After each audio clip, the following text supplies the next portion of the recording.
Good afternoon students, आप सभी का स्वागत है AJIS एकेडमी पर। मैं हूं पवन धनकर, आपका साइंस टीचर, और आज हम पढ़ने वाले हैं सोलर सिस्टम में हमारे जो प्लैनेट्स हैं उनके बारे में। कल हमने बात किया था सन के अकॉर्डिंग, है ना।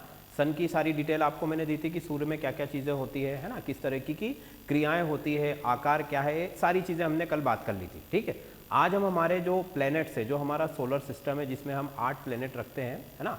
प्लूटो भी हमारा प्लैनेट हुआ करता था, पर 2006 में उसको प्लैनेट की जो लिस्ट है उससे हटा दिया गया था। ठीक है, क्यों? क्योंकि वो प्लैनेट्स की जो डेफिनेशन है उसको फॉलो नहीं कर रहा था, मतलब कि जो परिभाषा है ग्रह की जो वैज्ञानिकों द्वारा बनाई गई है उस परिभाषा को वो फुलफिल नहीं कर पा रहा था, उस डेफिनेशन को। ठीक है, इस वजह से जो है उसको वहाँ से जो लिस्ट है उससे निकाल दिया गया। ठीक, चलो, तो सबसे पहले हम यहाँ पर आपको बताएं कि ग्रह होता क्या है ना। जैसे हमने कहा कि भाई प्लूटो जो है वो अब लिस्ट से बाहर हो चुका है, तो उसको बाहर होने का रीज़न क्या था, और एक जो प्लैनेट होता है, एक जो ग्रह होता है, उसकी डेफिनेशन या उसकी परिभाषा क्या होनी चाहिए। ठीक है स्टूडेंट, तो देखो सबसे पहले तो हमने देखा कि हमारा जो सन है उसके चारों तरफ हमारे पास में 8 प्लैनेट है ना। सबसे नियरेस्ट जो है वो मर्क्यूरी है, फिर उसके बाद में वीनस है।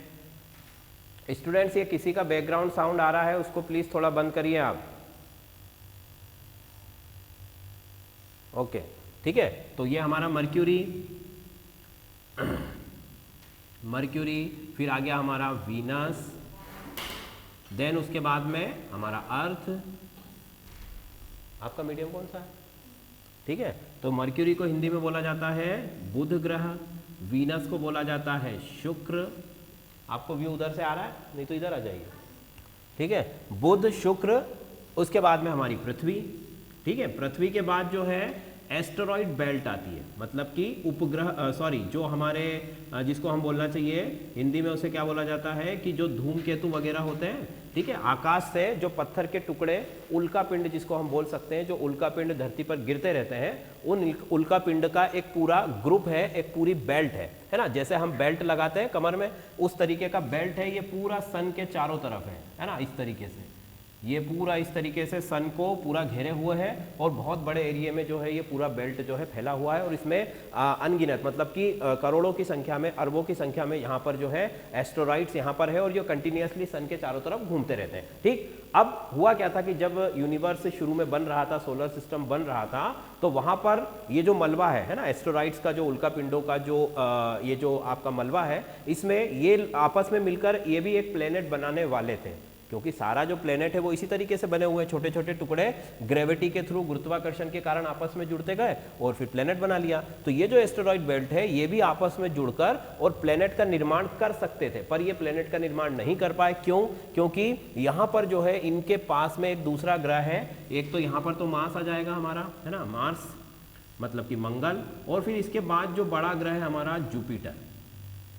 जुपिटर जो है इसके प्रबल गुरुत्वाकर्षण के कारण, बृहस्पति ग्रह के प्रबल गुरुत्वाकर्षण के कारण, देखो इनको 2 गुरुत्वाकर्षण का बल फेस करना पड़ रहा है, 2 ग्रेविटेशनल फोर्स है इनके पास। एक तो सन का ग्रेविटेशनल फोर्स सामने से इनको पुल कर रहा है, और दूसरा जो है बृहस्पति, जुपिटर, जो कि बहुत बड़ा प्लेनेट है हमारे सोलर सिस्टम का, वो भी इनको पुल कर रहा है। तो इसी दोनों ग्रेविटेशनल फोर्स की वजह से ये आपस में कलेक्ट नहीं हो पाए, और इसी वजह से यहाँ पर प्लेनेट का निर्माण नहीं हो पाया, और इसीलिए वो आज भी एस्टेरॉइड बेल्ट जो है वो इसी तरीके से सन के जो चारों तरफ है वो घूम रही है। ठीक है स्टूडेंट, तो पहला जो ग्रह हमारा वो बुध है, शुक्र है, पृथ्वी है, उसके बाद में हमारा मंगल है।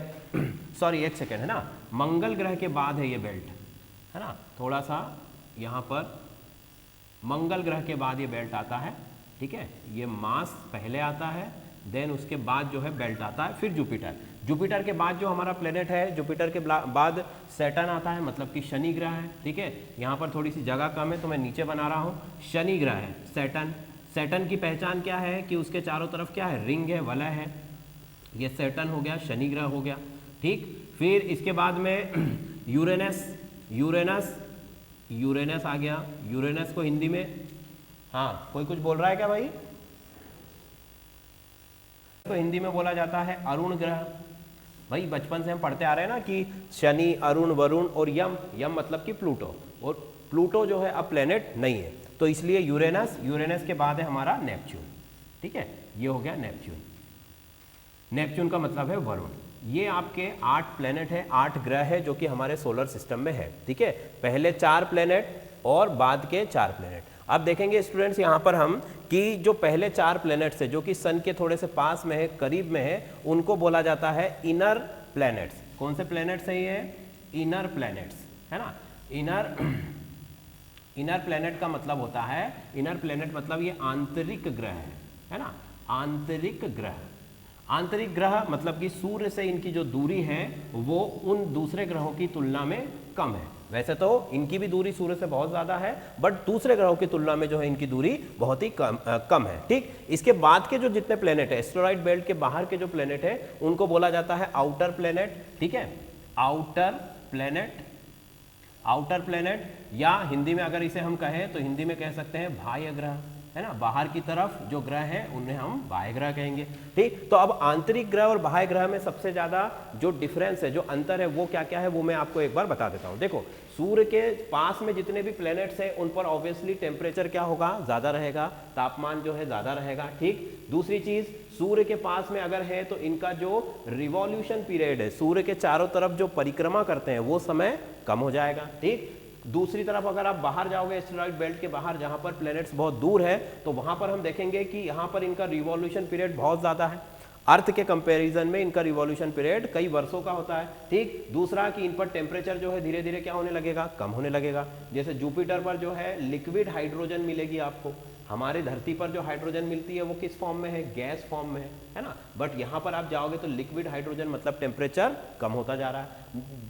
जितने भी प्लैनेट्स है और आगे जाओगे तो यहाँ पर ऑलमोस्ट सारी चीजें फ्रीज होंगी, सारी चीजें जमी हुई होंगी, क्योंकि यहाँ पर सूर्य का प्रकाश नहीं पहुंच पाता है। ठीक है स्टूडेंट, तो ये बेसिक डिफरेंस है हमारे इनर प्लैनेट में और आउटर प्लैनेट में। इनर प्लैनेट्स जो है ये सबके सब छोटे हैं पहली चीज, और इनका जो साइज है ये बड़ा है। ठीक, क्योंकि ये सूर्य के पास में थे, इसी वजह से यहाँ पर जो हम कह सकते हैं कि ग्रेविटेशनल फोर्स है सन का वो ज्यादा है, तो इनकी जो डेंसिटी है ना, इनकी जो डेंसिटी है वो इनके कंपेरिजन में ज्यादा होगी, क्योंकि यहाँ पर सन अपना ग्रेविटेशनल फोर्स ज्यादा लगा रहा है, इनको ज्यादा कंप्रेस कर रहा है, ज्यादा इनको दबा रहा है, जिसकी वजह से इनका घनत्व, इनकी जो डेंसिटी है वो इन प्लैनेट्स की तुलना में जो है वो ज्यादा होती है। भले इनका साइज बड़ा है ना, मास ज्यादा है, बट डेंसिटी किनकी ज्यादा होगी? इनर प्लैनेट्स जो है इनकी डेंसिटी हमेशा ज्यादा होती है। ठीक है स्टूडेंट्स, इतनी बात क्लियर। तो ये तो बात हमने कर ली कि हमारे सौर मंडल में कितने प्लेनेट है। अब बात करते हैं कि जो ग्रह है, जो प्लेनेट है, उसकी डेफिनेशन क्या है ना। तो वो मैं आपको बता देता हूं कि ग्रह हम किसे कहेंगे, क्योंकि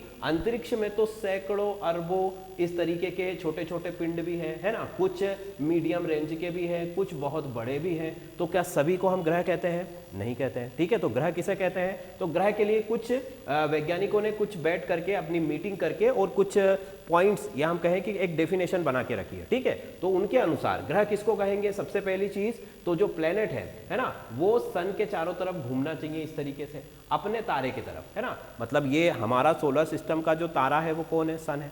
सूर्य जो है एक तारा है, स्टार है, हमारे सोलर सिस्टम का स्टार है। तो अगर हमारे सोलर सिस्टम में हम किसी को प्लेनेट कहते हैं, मतलब कि वो प्लेनेट किसके चारों तरफ घूमना चाहिए? वो सूर्य के चारों तरफ परिक्रमा करना चाहिए, ये कंपलसरी है ना। अगर वो नहीं करता है तो वो प्लेनेट नहीं है, चाहे वो कितना भी बड़ा हो। ठीक, फिर दूसरी इनकी क्या कंडीशन है कि सूर्य के तरफ चारों तरफ तो परिक्रमा करनी ही चाहिए, साथ में ये अपने अक्ष पर भी घूमना चाहिए, मतलब कि अपने एक्सिस पर भी इसको रोटेट करना चाहिए, तभी इसको प्लेनेट माना जाएगा। ठीक, ये दो वजह हो गई, एक तो सूर्य के चारों तरफ घूमे, दूसरा अपने अक्ष पर घूमे।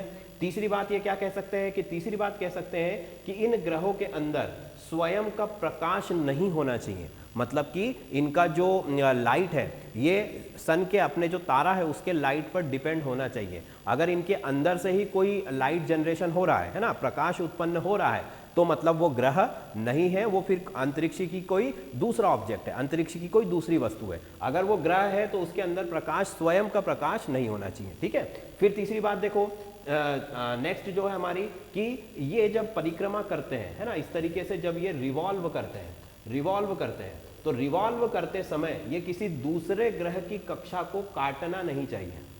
समझ में आ रही बात? कि जैसे मान लो जो मर्क्यूरी है वो ये घूम रहा है और वीनस उठा के आया और वीनस इस तरीके से मर्क्यूरी के ऑर्बिट को काटता हुआ और अपना ऑर्बिट बना लिया। तो ऐसा नहीं होना चाहिए। जो ग्रह है वो एक दूसरे के जो कक्ष है ना, जिनको हम कक्षा कहते हैं, उन कक्षा को, उन ऑर्बिट को काटना नहीं चाहिए। ठीक है स्टूडेंट, तो ये 3-4 बातें जो है जिनसे हम ग्रह की परिभाषा समझ सकते हैं। ठीक है, पहली चीज मैंने क्या बताई, मैं एक बार लिख देता हूं यहां पर। पहली चीज मैंने बताई कि ये रोटेट करना चाहिए, है ना, रोटेट करना चाहिए मतलब घूर्णन करना चाहिए अपने अक्ष पर। ठीक, दूसरी बात, ये सूर्य के चारों तरफ भी परिक्रमा करनी चाहिए, मतलब कि सूर्य के चारों तरफ भी घूमना चाहिए। तीसरा कि ये जो ऑर्बिट है एक दूसरे के, उसको ओवरलैप नहीं करना चाहिए, मतलब कि डू नॉट ओवरलैप, ओवरलैप या ओवरलैपिंग हम लिख सकते हैं कि अक्ष को या कक्ष को काटना नहीं चाहिए एक दूसरे के। और प्लूटो के साथ यही हुआ था कि प्लूटो ने क्या किया था कि प्लूटो जो है हमारा ये नेपच्यून के ऑर्बिट को काट रहा था, है ना। प्लूटो जो ग्रह था पहले माना जाता था, पर बाद में जब वैज्ञानिकों ने उसका गंभीरता से अध्ययन किया, टेक्नोलॉजी जैसे जैसे बढ़ती गई तो व्यू क्लियर होते गए, है ना। तो बाद में उन्होंने देखा कि भाई जो प्लूटो है जब ये घूमता है ना सूर्य के चारों तरफ, तो ये नेपच्यून के ऑर्बिट को काटता हुआ जा रहा है, इसीलिए उसको ग्रह की लिस्ट से जो है बाहर कर दिया गया, प्लेनेट की लिस्ट से बाहर कर दिया। ठीक है, तो रोटेट करना चाहिए, परिक्रमा करना चाहिए। और चौथी चीज मैंने क्या बताई थी कि लाइट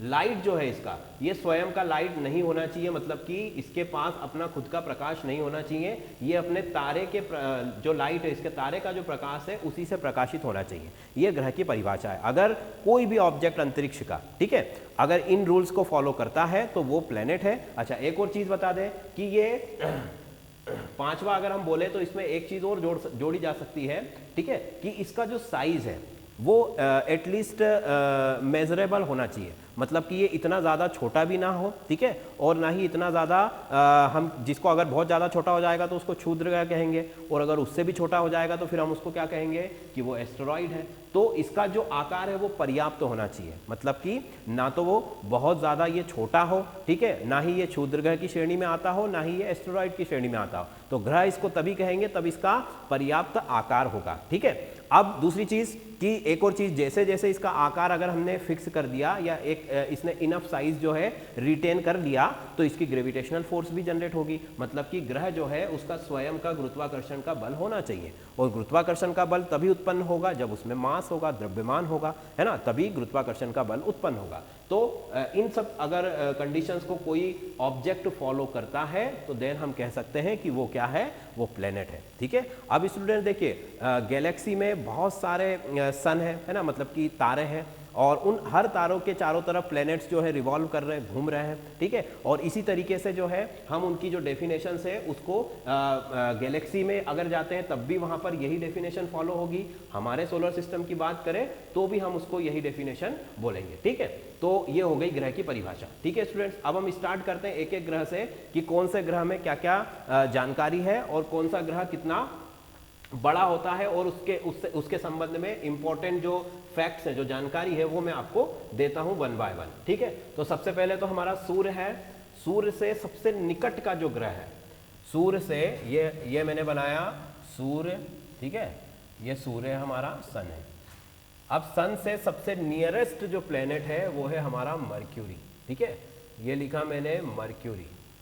मर्क्यूरी का मतलब है हिंदी में अगर इसे बोले तो ये बुध ग्रह है। ठीक है, ये सबसे पहली चीज तो इसमें एक लाइन हम क्या लिख सकते हैं कि ये हमारे सोलर सिस्टम का सबसे छोटा प्लेनेट है। ठीक, पहली बात हो गई।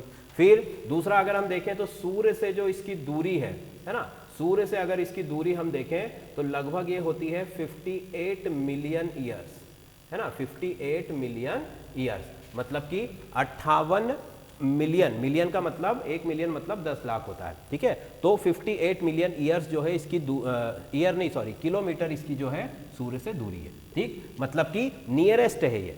अंतरिक्ष में इतनी दूरी को हम पास ही कहते हैं, क्योंकि अंतरिक्ष बहुत विशाल जगह है, बहुत बड़ी जगह है। आप अंतरिक्ष को चाहे कोई भी उपमा दे सकते हो, कोई भी उसको नेम दे सकते हो, बट आप उसको छोटा नहीं कह सकते हो, है ना, क्योंकि यूनिवर्स जो है एक बहुत बड़ी जगह है। बहुत विशाल जगह है, ठीक है। तो बुध हो गया पहली चीज, इसकी दूरी बता दी मैंने। फिर आगे चलो तो इसका जो सैटेलाइट है, मतलब कि जैसे धरती पर चांद है ना, मून है हमारा सैटेलाइट, बट बुध के पास अपना कोई भी सैटेलाइट नहीं है, क्योंकि ये इतना छोटा है कि ये किसी भी ऑब्जेक्ट को कैप्चर करने में जो है एबल नहीं है, मतलब कि किसी भी दूसरे छोटे मोटे ग्रह को या उपग्रह को ये अपने गुरुत्वाकर्षण बल के द्वारा आकर्षित नहीं कर सकता है, ठीक है। तो इसके बारे में हम बोल सकते हैं कि इसमें जो सैटेलाइट है वो कितने हैं, कोई भी सैटेलाइट नहीं है, ठीक है। एक भी सैटेलाइट इसके पास नहीं होता है, कोई चंद्रमा इसके पास इसके आकाश में नहीं होता है, ठीक। फिर अगर हम बात करें तो इसको सूर्य की परिक्रमा करने में कितना समय लगता है, सूर्य की परिक्रमा करने में इसे जो है लगभग 88 दिन का समय लगता है, ठीक है। कितने दिन का समय लगता है, 88 दिन का समय लगता है, चूंकि ये सबसे पास है।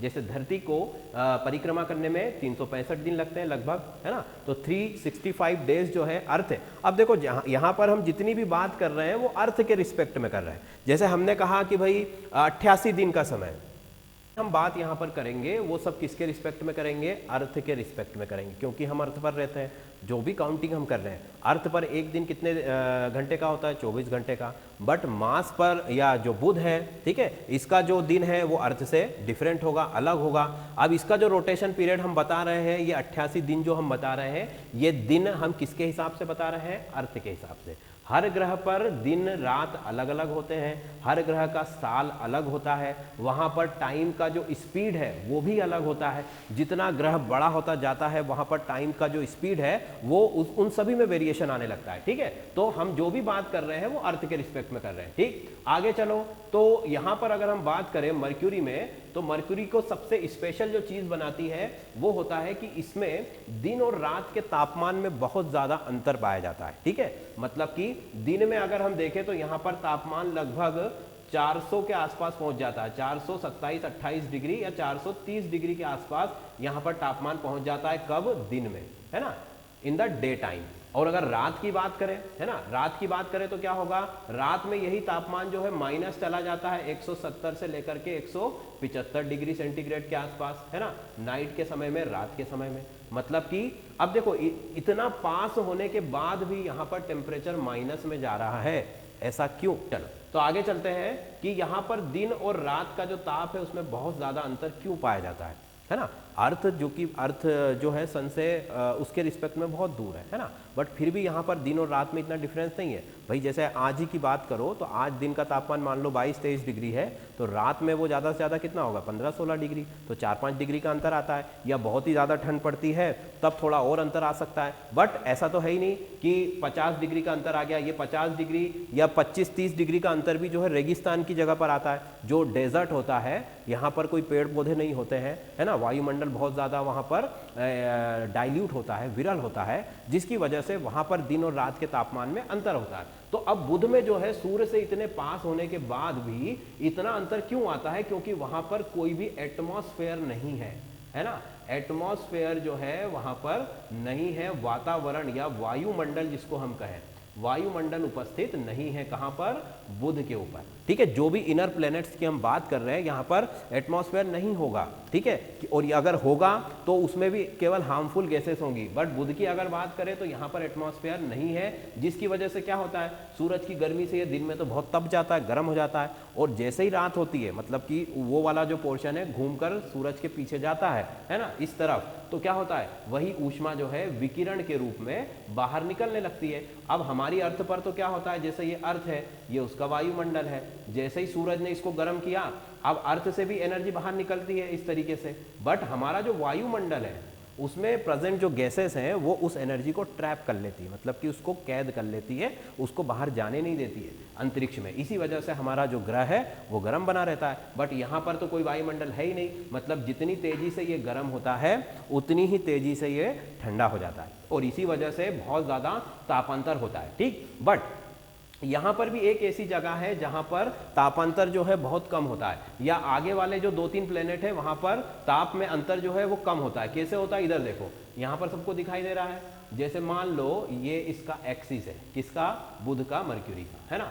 अब ये सूर्य रहा हमारा, ये सूर्य से जो प्रकाश आ रहा है ये सामने से तो गर्म हो रहा है और पीछे से ठंडा है, बट ये जो पॉइंट है ना, ये जो पॉइंट दिख रहा है आपको, जहां पर जो जैसे हमारे अर्थ पर जो पोल्स है, जहां पर 6 महीने दिन और 6 महीने रात होती है, वैसे ही यहाँ पर भी कुछ ऐसी जगहें होती हैं जहां पर एक तरफ जो है ठंडा एनवायरनमेंट मिलता है और दूसरी तरफ गर्म एनवायरनमेंट मिलता है। मतलब अगर यहाँ पर हम एक रेखा खींचे, है ना, एक रेखा खींचे इस ग्रह के बिल्कुल इसके एक्सिस के पैरेलल, तो वहां पर उस लाइन के ऊपर, है ना, उस रेखा के ऊपर जो ताप है वो कैसा होगा, वो ना तो दिन के बराबर होगा ना रात के बराबर, दोनों के मीडियम रेंज का ताप होगा। मतलब जैसे होता है ना धूप छांव वाली स्थिति, तो इस तरफ इस लाइन के इस तरफ धूप है, इस लाइन के इस तरफ छांव है, तो इसी वजह से वो जो लाइन है उसके ऊपर टेम्परेचर जो है वो मॉडरेट रहता है, मतलब कि मध्यम रहता है, ना तो दिन की तरह बहुत गर्म रहता है ना रात की तरह बहुत ठंडा रहता है। ठीक है स्टूडेंट, चलो अब फिर बात करें कि इसके ऊपर कोई खोजबीन हुई है नहीं हुई है। ठीक है, नासा ने या सोवियत जो हमारा सोवियत संघ है, रूस है, इसने कई तरीके के अपने अनमैन्ड प्रोब वहां पर भेजे हैं, मतलब मनुष्य रहित खोजबीज करने के लिए जो यान होते हैं वो वहां पर भेजे हैं। ठीक है, बट यहाँ का जो एटमॉस्फेयर है वो बहुत ज़्यादा हार्ड है, जिसकी वजह से वो कुछ मिनट या ज़्यादा से ज़्यादा 1-2 दिन तक ही सर्वाइव कर पाते हैं और डिस्ट्रॉय हो जाते हैं, नष्ट हो जाते हैं। ठीक, और वो उन्होंने जितनी भी इंफॉर्मेशन दी है वो सभी जो है साइंटिस्ट के लिए आगे के लिए बहुत ज़्यादा उपयोगी होती है। ठीक है स्टूडेंट, तो ये रहा हमारा बुध ग्रह। बुध ग्रह के बारे में हमको क्या बात याद रखनी है कि इसमें कोई सैटेलाइट नहीं है। ठीक, इसका जो ताप में अंतर है वो सबसे ज़्यादा होता है, इसकी दूरी मैंने आपको बता दी सूर्य से इतनी होती है, अपना जो एक इसका साल होता है वो 88 दिन का होता है। ठीक है, ये इसके बारे में हमने सारी जानकारी दे दी। अच्छा, फिर एक और चीज़ कि इसका जो डायामीटर है, इसका जो व्यास है वो कितना होता है। इसका जो व्यास है वो लगभग 4900 के आसपास होता है, या कहीं कहीं पर आपका 4880 इस तरीके से भी शो करता है किलोमीटर, है ना, मतलब कि अर्थ से काफ़ी छोटा होता है। अर्थ का जो व्यास है वो कितना है, लगभग 12000 किलोमीटर के आसपास है, और इसका जो व्यास है, जो डायामीटर है वो 5000 के आसपास है, मतलब कि अर्थ के कंपैरिजन में ये 2.5 गुना छोटा है। ठीक है, चलो फिर आगे चलते हैं, दूसरे प्लेनेट की बात करें। दूसरे प्लेनेट की तरफ चले तो दूसरा प्लेनेट है हमारा वीनस। वीनस को हिंदी में बोला जाता है शुक्र ग्रह। ठीक है, वीनस, ये बना देता हूं मैं यहां पर वीनस, है ना, इसका नाम है वीनस और हिंदी में इसे हम कहते हैं शुक्र ग्रह। अब देखो स्टूडेंट्स, ये 9 प्लैनेट्स की जो बातें हैं ये तो हम जैसे अभी 100 साल में जो साइंस का डेवलपमेंट हुआ है या 100, 200, 300 साल में तब से हम कर रहे हैं, बट हमारा अगर इंडियन कल्चर देखा जाए तो 9 जो नवग्रह होते हैं, है ना, उनकी स्टडी काफ़ी टाइम से हम लोग कर रहे हैं। ठीक है, तो हमारे लिए ये कुछ नया नहीं है, पर फिर भी विज्ञान ने जैसे जैसे प्रगति की है तो और ज़्यादा अंदर जाकर उनकी स्टडी करने में हमको हेल्प मिली है, जिसकी वजह से और ज़्यादा जानकारी वहाँ से निकालना संभव हो पाया। ठीक है, तो वीनस की अगर हम बात करें तो सबसे पहली बात कि वीनस जो है ये सबसे ज्यादा चमकीला ग्रह है। कैसा ग्रह है, चमकीला, मतलब कि ब्राइटेस्ट है ये। ठीक है, ब्राइटेस्ट प्लैनेट है ये, ब्राइटेस्ट प्लैनेट। किसके बाद, सन के बाद और मून के बाद, मतलब कि सन को आपको छोड़ना पड़ेगा और मून को छोड़ना पड़ेगा, चंद्रमा को छोड़ना पड़ेगा। इन दोनों ग्रहों को अगर आपने छोड़ दिया, एक उपग्रह है, तो सूर्य तो ऑब्वियसली सबसे ज्यादा चमकीला है, ब्राइटेस्ट है। उसके बाद जो है मून, आपका मून सबसे ज्यादा ब्राइट होता है। देन मून के बाद तीसरे नंबर पर जो ग्रह होता है वो होता है वीनस। तो वीनस जो प्लेनेट है, ये बहुत याद रखने वाली बात है, ये पूछा जाता है कि ब्राइटेस्ट प्लेनेट जो है हमारे सोलर सिस्टम का वो कौन सा है, वीनस। यूनिवर्स में जाओगे तो दुनिया भरी पड़ी है, बहुत सारी चीजें हैं, पर हमारे सोलर सिस्टम में वीनस जो है सबसे ज्यादा ब्राइटेस्ट है। ठीक, इसके बाद अगर हम बात करें तो वीनस जो है ना, जितने भी आपके इंटरनल वाले जो प्लैनेट्स है, इनर प्लैनेट्स है, उन सभी को हम पृथ्वी पर से नग्न आंखों द्वारा देखा जा सकता है, मतलब कि नेकेड आईज के द्वारा, खुली आंखों से आप अगर सुबह और शाम के समय, है ना, अगर मौसम साफ हो, पॉल्यूशन वगैरह का प्रॉब्लम आपके एरिया में ना हो, तो आप इन प्लैनेट्स को आंखों से देख सकते हैं बिना किसी टेलीस्कोप के, बिना किसी मशीन के। तो वीनस जो है, इसको भी मॉर्निंग के समय में, है ना, मॉर्निंग के समय में और इवनिंग के समय में, दोनों के समय में आप इसको खुली आंखों से आकाश के अंदर पूर्व दिशा में और शाम के टाइम पश्चिम दिशा में आप इसको आसानी से देख सकते हो। ठीक है, मतलब कि इसको मॉर्निंग या इवनिंग स्टार कहा जाता है। ठीक है, सुबह या शाम का तारा, क्योंकि ये सुबह और शाम को आसानी से धरती के आकाश पर दिखाई देता है। ठीक, अगली अगर हम बात करें तो इसका जो रोटेशन है ना, अब इसकी बात करते हैं कि रोटेशन पीरियड इसका कितना है। तो सूर्य के चारों तरफ भी घूमेगा ये, इसके बाद में अपने अक्ष पर भी घूमेगा। तो सूर्य के चारों तरफ घूमने में इसे, ठीक है, कितने दिन लगते हैं? इसको लगते हैं लगभग 225 दिन। कितने दिन लगते हैं? लगभग 225 दिन सूर्य के चारों तरफ एक बार रिवॉल्व करने में, एक चक्कर लगाने में। मतलब इसका जो वर्ष है वो 225 दिन का होता है, ठीक। बट यहां पर एक छोटा सा इंटरेस्टिंग बात है कि ये अपने एक्सिस पर घूमने में, है ना, एक रोटेशन कंप्लीट करने में भी 255 दिन का समय लेता है। मतलब कि स्लोएस्ट ऑब्जेक्ट है ये हमारे सोलर सिस्टम का, ठीक है, सबसे धीमा घूमने वाला ग्रह है ना। सूर्य के चारों तरफ 225 दिन में घूम रहा है, बट अपने अक्ष पर, अपनी धुरी पर भी ये 254 या 255 दिन में एक चक्कर पूरा करता है। मतलब कि अगर हम बात करें कि यहाँ पर जो दिन है ना, वो दिन, एक दिन जो है वो धरती के 255 दिन के बराबर होगा। मतलब कि अर्थ तो 24 घंटे में घूम जाती है अपनी धुरी पर, वैसे ही ये जो वीनस है ये अपने एक्सिस पर एक राउंड कंप्लीट करने में कितना समय लगता है? 255 दिन लेता है, ठीक है। मतलब कि ये स्लोएस्ट है। तो एक बात और हो गई कि ये सबसे धीमा घूमने वाला है ना, धीमा ग्रह है, ब्राइटेस्ट प्लेनेट है, मॉर्निंग स्टार है, इवनिंग स्टार है, ठीक है। और उसके बाद में जो है, और क्या बोला कि इसके 225 दिन में एक जो है ऑर्बिट पूरा करता है। अच्छा, इसके बाद इसके साथ एक और टाइटल है, इसका एक और टाइटल है कि ये हॉटेस्ट है ना। कैसा है ये? हॉटेस्ट प्लेनेट है, मतलब कि सबसे गर्म ग्रह है, सबसे गर्म ग्रह। हालांकि सूर्य के सबसे पास वाला ग्रह कौन सा है? मर्क्यूरी, बुध है, परंतु सबसे गर्म ग्रह कौन सा है? वीनस है। ऐसा क्यों? इसका भी एक साइंटिफिक रीजन है, हालांकि छोटी क्लासेस में हो सकता है आप लोगों ने पढ़ा भी हो, ठीक है। वीनस पर जो है भारी मात्रा में, ठीक है, बहुत ज्यादा मात्रा में कार्बन डाइऑक्साइड और सल्फर डाइऑक्साइड मिलती है, ठीक है। कौन कौन सी गैस मिलती है? कार्बन डाइऑक्साइड और सल्फर डाइऑक्साइड। जैसे अर्थ पर एक हमारा जो एटमॉस्फेयर है उसके अंदर सिर्फ कितनी कार्बन डाइऑक्साइड है? 0.003%, है ना। और वो भी हमको ज़्यादा लग रही है, ग्लोबल वार्मिंग का खतरा बढ़ता जा रहा है ना, तो उसको भी कम करने की कोशिशें होती है। बट आपका जो वीनस है इसके ऊपर 95%, है ना, 90 से 95% जो है केवल कार्बन डाइऑक्साइड और सल्फर डाइऑक्साइड है, ठीक है। मतलब कि यहाँ पर जो एटमॉस्फेयर है वो पूरी तरीके से क्लाउड से कवर है ना। जो कार्बन डाइऑक्साइड का बादल है या सल्फर डाइऑक्साइड का बादल है, उससे वातावरण पूरी तरीके से जो है कैसा है? ढका हुआ है। तो उसकी वजह से क्या होता है कि कार्बन डाइऑक्साइड, सल्फर डाइऑक्साइड, ये दोनों क्या है? ये दोनों ग्रीन हाउस गैस है ना। ग्रीन हाउस गैस का मतलब होता है ऐसी गैस जो एटमॉस्फेयर में, देखो जैसे ये मान लो यहाँ पर कार्बन डाइऑक्साइड भरी हुई है, सन की जैसे ही आपकी गर्मी अंदर आई, है ना, तो ग्रीन हाउस गैस क्या करती है कि गर्मी को या सनलाइट को अंदर तो आ जाने देती है, पर अपने से बाहर जाने नहीं देती। मतलब कि सूर्य का प्रकाश अंदर तो आ सकता है उस ग्रह पर या जहां पर भी कार्बन डाइऑक्साइड है वहां पर, बट उससे बाहर नहीं जा सकता है, ठीक है। ऐसा क्यों होता है? क्योंकि देखो सन जब आता है ना, सन की जो रेज आती है और जैसे ये इस गैस के अंदर से पास होती है ना, या मान लो ये ऑब्जेक्ट है अर्थ, इससे टकराकर जब ये रिफ्लेक्ट होती है ऊपर की तरफ, तो वो उनके पाथ को डिस्टर्ब कर देता है। मतलब कि सूर्य की किरण जो सीधी जानी चाहिए थी उसके रास्ते को वो बिगाड़ देता है, तो इसकी वजह से वो एटमॉस्फेयर में ही फैल जाती है, स्प्रेड हो जाती है और बाहर नहीं जा पाती है। ये ग्रीन हाउस गैस का काम होता है, ठीक है। आपने देखा होगा ना कि जो ठंडी जगह होती है वहां पर कांच के, ग्लास के हाउस बनाकर उसके अंदर खेती की जाती है, उसको क्या बोला जाता है? Green house.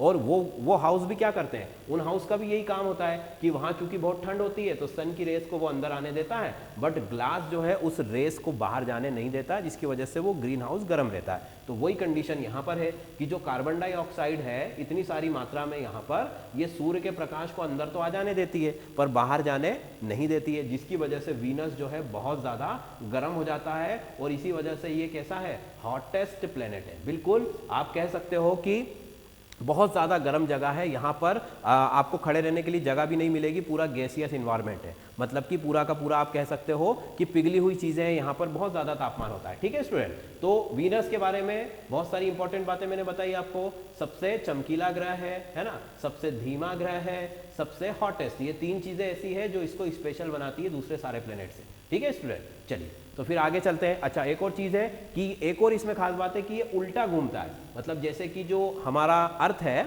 वो पश्चिम से पूर्व की तरफ रोटेट करता है, मतलब कि जो वेस्ट है उससे ईस्ट की तरफ उसका रोटेशन होता है इस तरीके से।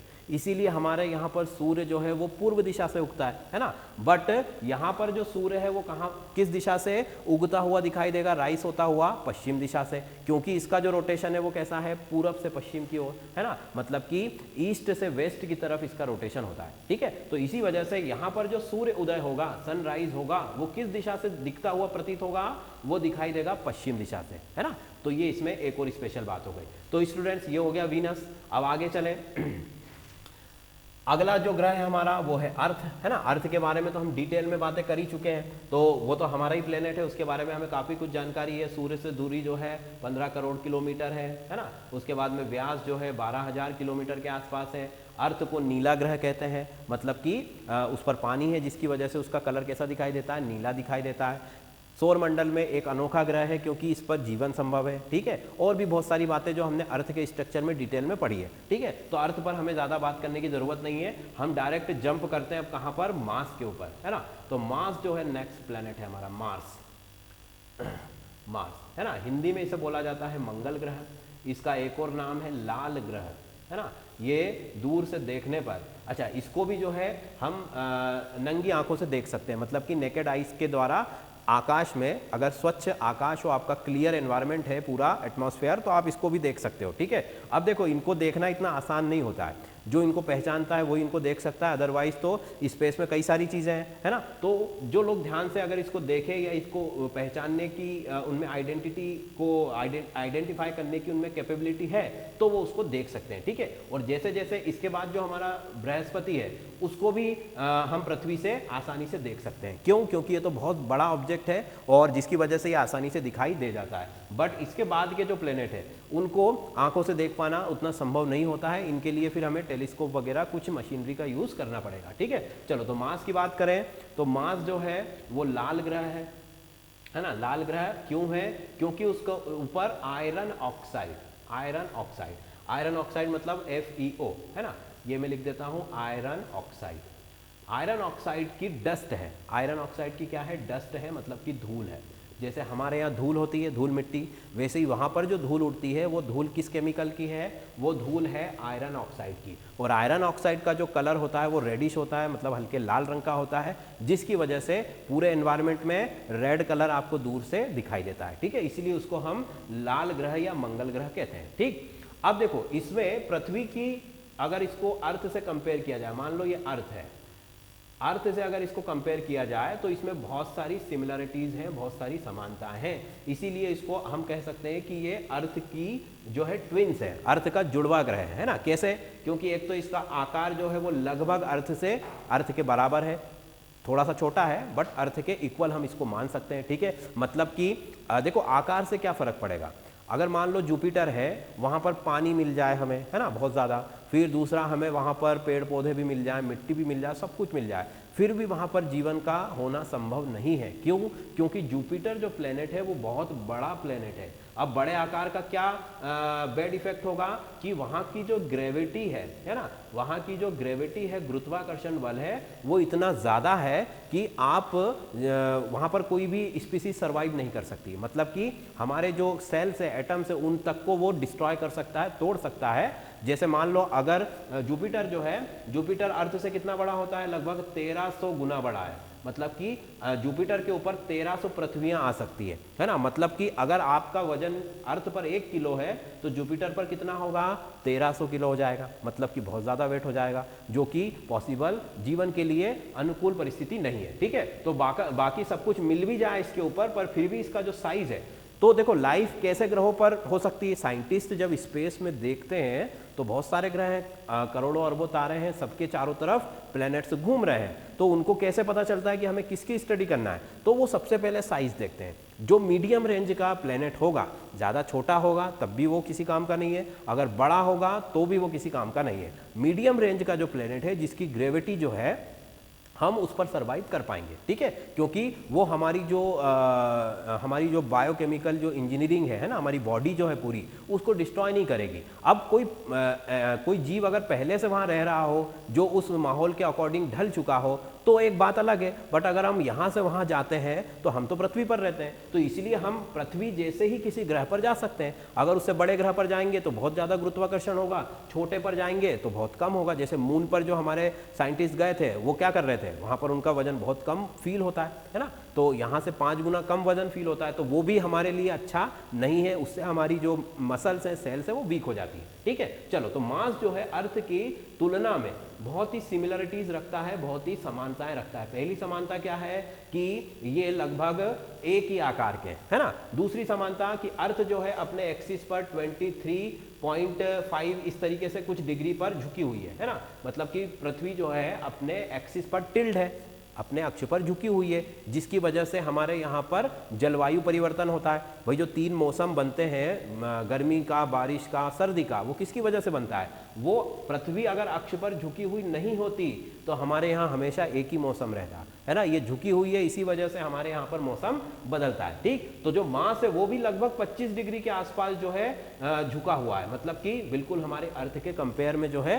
ये ठीक बैठता है ना, मतलब यहाँ पर जीवन हो सकता है। तो पहली चीज आकार एक जैसा है, दूसरी चीज उनका जो झुकाव है ना, अक्ष पर जो टिल्ट है वो भी लगभग समान है। दूसरा, अगर हम बात करें कि अर्थ जो है 24 घंटे में एक चक्कर लगाती है, तो मार्स भी जो है लगभग 23 घंटे के आसपास जो है अपना एक रोटेशन पूरा कर लेता है। मतलब कि अगर हम मान लो इन फ्यूचर पॉसिबल हो, अगर हम मार्स पर जाकर रहने लगे तो हमें वहाँ पर बिल्कुल भी फील नहीं होगा कि हम अर्थ पर नहीं है ना, क्योंकि वहाँ का ग्रेविटेशनल फोर्स सेम है, वहाँ का एनवायरनमेंट सेम है ना, वहाँ का दिन रात सेम है, वहाँ का जो ईयर है वो भी सेम है। तो इस वजह से जो है हमें यहाँ पर कोई भी ऐसा नयापन नहीं लगेगा, और इसीलिए इसको जुड़वा ग्रह कहते हैं पृथ्वी का। और इसीलिए वैज्ञानिकों का सबसे ज़्यादा ध्यान जो है वो मास के ऊपर है, क्योंकि उसमें वो सारी स्थितियां हैं जो पृथ्वी पर ऑलरेडी उपस्थित है, और इसी वजह से वो अंदाजा लगाते हैं कि अगर कहीं सोलर सिस्टम में लाइफ हो सकती है तो मास पे हो सकती है। और मास के लिए नासा ने क्यूरोसिटी रोवर भेज चुका है वहाँ पर, और अब तो वो इंसानों को भी भेजने की तैयारी कर रहा है। हमने भी अपना मिशन मंगल जो है वहाँ पर भेज चुके हैं, प्रोब भेज चुके हैं, जो कि वहाँ की स्टडी कर रहा है। और वहाँ से उनको क्या मिला है, वहाँ पर उनको ऑर्गेनिक सब्सटेंस मिल चुके हैं, है ना। ऑर्गेनिक सब्सटेंस मतलब कार्बनिक पदार्थ जो है मंगल ग्रह पर पर्याप्त मात्रा में उपस्थित है वहाँ की मिट्टी पर। ठीक, सबसे बड़ी जो दिक्कत है मार्स के साथ वो क्या है कि वहाँ पर एटमॉस्फेयर नहीं है किसी वजह से, है ना। वैज्ञानिक ऐसा मानते हैं कि मार्स पर एटमॉस्फेयर था अर्थ के जैसा ही, बट हो सकता है कि कोई बहुत बड़ा उल्का पिंड जो है उससे टकराया हो, जिसकी वजह से इतनी हीट जनरेट हुई कि पूरी जो एटमॉस्फेयर है वो बर्न हो गया, जल गया, है ना। मतलब कि अब मार्स पर जो एटमॉस्फेयर है बहुत ज़्यादा डाइल्यूट है, वहाँ पर हम सर्वाइव नहीं कर सकते। देखो, एटमॉस्फेयर का मतलब सिर्फ ये नहीं होता है कि हमें सांस लेने के लिए हवा चाहिए। एटमॉस्फेयर हमें बहुत सारी चीज़ों से बचाता है। उसमें से पहली चीज़ कौन सी है, रेडिएशन। किसका, सन का। सन की हानिकारक जो किरणें हैं सूर्य की, वही हमको सबसे पहले जला देंगी अगर एटमॉस्फेयर नहीं होगा तो। हमारी अर्थ पर भी क्या है, ओजोन लेयर है, फिर उसके बाद बहुत सारी गैसेस हैं जो हमें सीधे सूर्य प्रकाश से बचाती है। तो मार्स पर वो चीज़ अवेलेबल नहीं है। ठीक है, इस वजह से मार्स पर लाइफ पॉसिबल नहीं है। चलो फिर आगे दूसरी बातें कर लेते हैं। तो जो आपका मास है, मास के बारे में एक जानकारी और कि मास पर सबसे ऊंचा पर्वत है पूरे सोलर सिस्टम में। सबसे ऊंचा पर्वत, जैसे अर्थ पर सबसे हाईएस्ट माउंटेन कौन सा है, कौन सा है भाई बताओ जरा। ये तो बहुत सिंपल है, बोलो जल्दी से स्टूडेंट्स। Mount Everest. ठीक है, माउंट एवरेस्ट की हाइट बता सकता है क्या कोई? माउंट एवरेस्ट कितना ऊंचा है? नहीं पता, है ना। चलो कोई बात नहीं, 8,500 किलोमीटर, 8,500 मीटर, है ना, मतलब 8.5 किलोमीटर के आसपास उसकी हाइट है। ठीक है, तो सबसे ऊंचा पर्वत पूरे सोलर सिस्टम का कौन सा है? निक्स ओलंपिया। क्या नाम है इसका? निक्स ओलंपिया, जो कि मार्स पर अवेलेबल है। मार्स भले ही सबसे बड़ा प्लेनेट नहीं है, बट उस पर जो माउंटेन है वो सबसे ऊंचा है ना, निक्स ओलंपिया। ठीक, अगली अगर हम बात करें तो यहां पर मार्स पर जो है सबसे ऊंचा ज्वालामुखी भी मिलता है। मतलब कि जो वॉल्केनो है, सबसे ऊंचा ज्वालामुखी, है ना। ज्वालामुखी की अगर हम बात करें वॉल्केनो की, तो सबसे ऊंचा ज्वालामुखी यहाँ पर ओलंपस है। कौन सा है? ओलंपस। ओलंपस, है ना। ओलंपस सबसे ऊंचा ज्वालामुखी, वो भी मार्स पर ही है ना। निक्स ओलंपिया जो सबसे ऊंचा पर्वत है, पूरे सोलर सिस्टम की बात कर रहे हैं हम, मतलब हमारे 8 प्लेनेट की, है ना। उसके बाहर का हमें अभी कोई लेना देना नहीं है। तो ऊंचा पर्वत भी मार्स पर है, ठीक है, ऊंचा ज्वालामुखी भी मार्स पर है, ठीक है। चलो फिर आगे चलो, तो अगर हम देखें कि मार्स को सूर्य का एक चक्कर लगाने में कितने दिन लगते हैं। सूरज का एक चक्कर लगाने में इसको लगभग 690 के आसपास, मतलब 87 दिन आपको लिखा हुआ मिलता है बुक्स में, कहीं कहीं पर आपको 690 भी मिलेगा। तो 690 या 687 दिन के आसपास जो है इसका एक रोटेशन होता है, ठीक है स्टूडेंट्स। तो ये मार्स के बारे में बात हो गई। अब देखो मार्स में एक और चीज़ है कि मार्स जो है रेड प्लेनेट है, इस पर लाइफ का चांस जो है सबसे ज़्यादा है। क्यों? क्योंकि यहाँ की मिट्टी में जो है वो ऑर्गेनिक सब्सटेंस मिले हैं, ठीक है। मीथेन यहाँ पर अवेलेबल है, आयरन ऑक्साइड जो है, जो कि यहाँ पर बहुत ज़्यादा मात्रा में पूरी डस्ट के फॉर्म में मिला हुआ है। केवल मार्स में एक ही कमी है कि यहाँ पर एटमॉस्फेयर अवेलेबल नहीं है, अदरवाइज यहाँ पर लाइफ की पॉसिबिलिटी बहुत ज़्यादा है। और साइंटिस्ट का ऐसा मानना है कि हो सकता है कि अंडरग्राउंड, है ना, अंडरग्राउंड का मतलब कि पृथ्वी की सतह के नीचे, जैसे मार्स की जो सतह है, सरफेस है, उसके नीचे बोले जीवन हो सकता है ना। अभी किसी ने देखा नहीं है, खोजबीन जारी है, तो ऐसा हो सकता है। तो ये हो गई मार्स के बारे में सारी बातें। तो मार्स के बारे में जो इंपॉर्टेंट चीज़ है वो पहला सबसे ऊंचा पर्वत है और सबसे ऊंचा ज्वालामुखी, है ना। ये दो चीज़ें हमें मार्स पर अच्छे से याद रखनी है, ये दोनों से ही जो है क्वेश्चन पूछा जा सकता है, ठीक है स्टूडेंट। चलिए फिर अगले ग्रह की तरफ हम चलें, तो अगला ग्रह जो है हमारा जुपिटर है। अच्छा, अगर मार्स के व्यास की बात करें कितना बड़ा होता है, तो मार्स का जो डायमीटर है लगभग 6000 के आसपास होता है ना, 6780 किलोमीटर के आसपास, मतलब ये भी अर्थ से छोटा ही है, ठीक। आगे चलो, अब जुपिटर की बात करते हैं। तो जुपिटर सभी को पता है कि सबसे बड़ा प्लेनेट है ना। उसका हिंदी में नाम क्या है? बृहस्पति। बृहस्पति, या इसे एक और नाम दिया जाता है कि देवताओं का ग्रह है। ये कौन सा ग्रह है? देवताओं का ग्रह। हिंदी माइथोलॉजी जो है ना, हमारे जो एस्ट्रोनॉमी है, ज्योतिष शास्त्र है, उसके अनुसार इनको देवताओं का गुरु या देवताओं का ग्रह भी कहा जाता है, ठीक है। तो ये चीज़ हो गई। अब जुपिटर जो है साइज में बहुत बड़ा है, अभी बताया मैंने कि ये कितना बड़ा है अर्थ से, ये लगभग 1300 गुना बड़ा है ना। मतलब इस पर 1300 पृथ्वियाँ आ सकती है। इसका जो वॉल्यूम है वो 1300 पृथ्वियाँ, एक पृथ्वी, दो पृथ्वी, इस तरीके से 1300 पृथ्वी इसके अंदर आ सकती है, ठीक। फिर अगर बात करें तो इस पर सबसे ज्यादा मात्रा में कौन सा तत्व उपस्थित है, तो वो है हाइड्रोजन, है ना। हाइड्रोजन और हीलियम तो बेसिक एलिमेंट है जो हर प्लेनेट पर मिलते हैं, बट यहाँ पर बहुत ज्यादा मात्रा में है। और उसमें भी स्पेशल क्या है कि वो लिक्विड है। कैसा है? लिक्विड हाइड्रोजन, ठीक है। लिक्विड हाइड्रोजन, लिक्विड हाइड्रोजन कैसे हो गया? हाइड्रोजन तो गैस होती है, ये लिक्विड में कैसे कन्वर्ट हो जाती है भाई? हाइड्रोजन गैस है पर लिक्विड में इसलिए कन्वर्ट हो गई क्योंकि जुपिटर जो है बहुत बड़ा प्लेनेट है, गुरुत्वाकर्षण बहुत ज़्यादा है, इसी वजह से प्रेशर जो है यहाँ पर प्रेशर बहुत ज़्यादा होता है, ठीक है। तापमान की अगर हम बात करें तो तापमान कम है क्योंकि सूरज से दूरी बढ़ती जा रही है। तो दोनों ही चीज़ों में गैस के लिक्विफिकेशन के लिए ये फेवरेबल कंडीशन है। गैसों के द्रवीकरण के लिए ये जो स्थितियां हैं ये कैसी है? ये अनुकूल है। भाई गैस को द्रव में कब आप परिवर्तित कर सकते हो? अगर आप किसी गैस पर प्रेशर लगाते हो तो उसके मॉलिक्यूल्स जो है वो पास आते जाते हैं। जैसे मान लो ये कोई गैस है ना, अगर इस पर आप प्रेशर लगाए जा रहे हो तो प्रेशर जब आप लगाए जा रहे हो तो क्या होगा कि इसके जो मॉलिक्यूल्स है वो पास आते जाएंगे, मतलब कि ये गैस से किस में कन्वर्ट हो जाएगी? लिक्विड में, ठीक है। और टेम्परेचर जो है इसका कम होता जाएगा। टेम्परेचर बढ़ेगा तो उसका वॉल्यूम बढ़ता है, पर अगर टेम्परेचर कम होगा तो वॉल्यूम भी घट जाएगा, जिसकी वजह से कम तापमान, है ना, मतलब निम्न ताप और उच्च दाब, ये दोनों स्थितियां बृहस्पति पर मौजूद है, जिसकी वजह से हाइड्रोजन वहां पर किस फॉर्म में मिलता है? लिक्विड हाइड्रोजन, है ना। और यहाँ पर लाइफ की तो कोई पॉसिबिलिटी है ही नहीं क्योंकि यहाँ पर खड़े रहने के लिए कोई सॉलिड सरफेस ही नहीं है।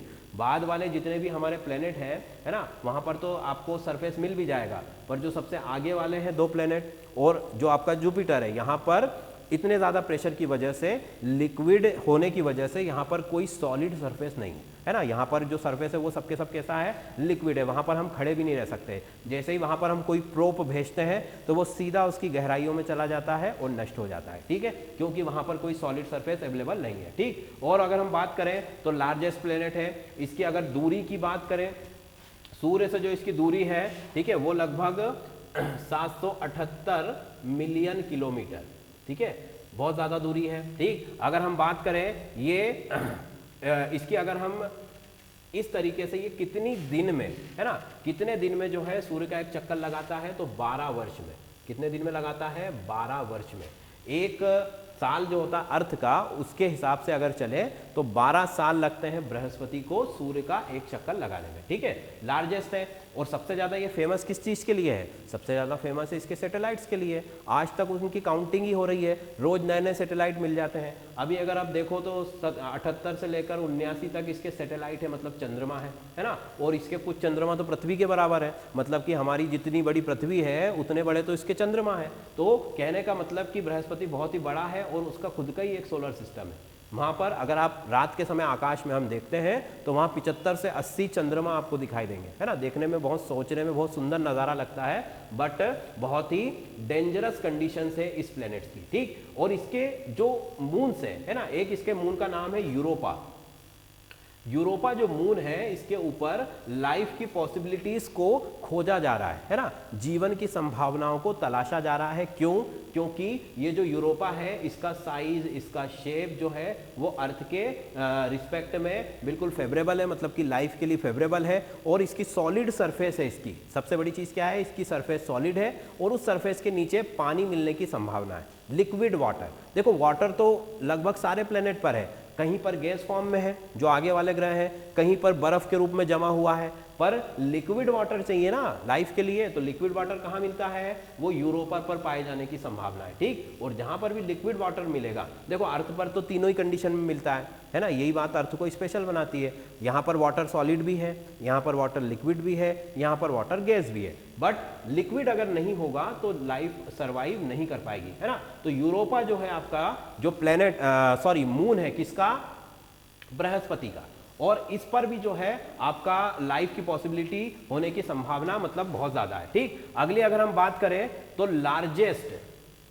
लार्जेस्ट इसका जो मून है, पूरे सोलर सिस्टम का मून, लार्जेस्ट मून अगर हम बात करें तो कौन सा है? लार्जेस्ट जो मून है हमारे पास वो है गैनीमेडी। क्या नाम है इसका? गैनीमेडी, ठीक है। हिंदी में भी लिख देता हूं मैं, गैनीमेडी। ये पूरे सोलर सिस्टम का, है ना, पूरे हमारे जो सौर परिवार है उसका सबसे बड़ा चंद्रमा है ना, सबसे बड़ा उपग्रह है। और ये किसका उपग्रह है? बृहस्पति का उपग्रह है, ठीक है स्टूडेंट। तो इतनी बात आपको याद रखनी है बृहस्पति के बारे में, ठीक। चलो, और कुछ इसमें इंफॉर्मेशन ऐसी स्पेशल नहीं है। हाँ, एक और चीज बता देता हूं कि ये जो सन है ना, ये जो बृहस्पति है, इसमें अंदर से ये अपने अंदर से रेडिएशन बहुत ज़्यादा इमिट करता है ना, रेडिएशन बहुत ज़्यादा इमिट करता है, जिसकी वजह से ये जो है एक तारे के समान, इसकी जो स्ट्रक्चर है वो एक तारे के समान दिखाई देता है। जैसे अभी हमने कहा कि किसी भी ग्रह में स्वयं का प्रकाश नहीं होना चाहिए, है ना, बट यहाँ पर जो है प्रकाश तो नहीं है, इसीलिए उसको हम ग्रह मान रहे हैं, बट रेडिएशन बहुत ज़्यादा है। जैसा सूर्य से किसी तारे से रेडिएशन निकलता है, ठीक है, उसी तरीके का रेडिएशन जो है बृहस्पति ग्रह से निकलता है। मतलब कि अगर आप इस बृहस्पति ग्रह के, है ना, आसपास भी चले जाओ, मतलब हम तो जा ही नहीं सकते हैं, हमारे जो प्रोब्स हैं वो अगर इसके आसपास भी चले जाएं तो उसके रेडिएशन से वो उनकी जो एपरेटस है वो खराब हो जाते हैं, है ना, इसलिए उनको रेडिएशन प्रूफ बनाना पड़ता है। तो बहुत ज़्यादा रेडिएशन जो कि स्टार से निकलता है, इसी वजह से बृहस्पति को तारे के समान ग्रह भी कहा जाता है, तारे के समान ग्रह की संज्ञा दी जाती है। मतलब स्टार के लाइक इसका जो स्ट्रक्चर है, इसकी एक जो प्रॉपर्टी है वो एक सितारे के जैसी होती है जो हमारे सूर्य में होता है, ठीक है स्टूडेंट। तो ये हो गया, ये बृहस्पति के बारे में हो गया। तो स्टूडेंट्स आज हमने 4 प्लैनेट्स के बारे में पढ़ा है, बाकी का जो हमारा सोलर सिस्टम है उसके बारे में हम कल बात करेंगे, ठीक है स्टूडेंट्स। इसमें अगर आपको कोई क्वेश्चन हो, कोई डाउट हो तो आप पूछ सकते हो जल्दी से फटाफट।